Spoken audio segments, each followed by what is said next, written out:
1 mune pekuisira here ndikuture ngoti ndakanonoka asi segudo ndakwira mawere kwadoka kwese kune dance ini neni chasvika kana ndasvika nengoma mese muchabvaruka mafanzi acho ndakanonoka asi segudo ndakwira mawere kwadoka kwese kune dance ini neni chasvika kana ndasvika nengoma mese muchabva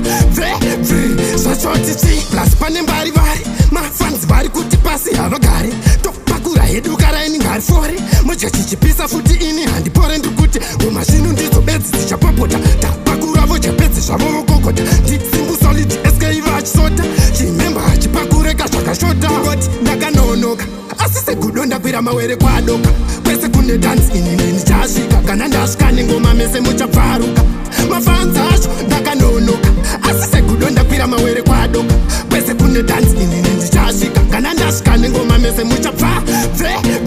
zvachoti chinga kuti pamwe ini zvandinetsa manje ndonanganisa handisi kupotsa andiniwa neniwe sengahanorutsa mwari vakazondivakira pamakaputsa ndopeta basa zvino handisisirira vanoda zvoma zvangu ndavapakurira zvakaibva ende futi zvakatsvukira zviri mumusakasaka nhasi chazvingoti ndakanonoka asi segudo ndakwira mawere kwadoka kwese kune dance ini neni chasvika kana ndasvika nengoma mese muchabvaruka mafanzi acho ndakanonoka asi segudo ndakwira mawere kwadoka kwese kune dance ini neni chasvika kana ndasvika nengoma mese muchabva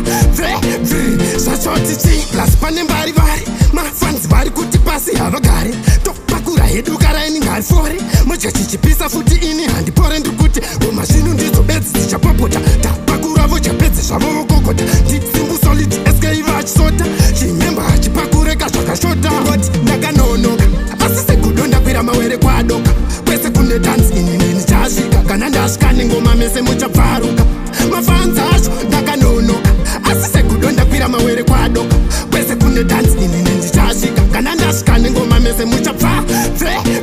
zvachoti chinga kuti pamwe ini zvandinetsa manje ndonanganisa handisi kupotsa andiniwa neniwe sengahanorutsa mwari vakazondivakira pamakaputsa ndopeta basa zvino handisisirira vanoda zvoma zvangu ndavapakurira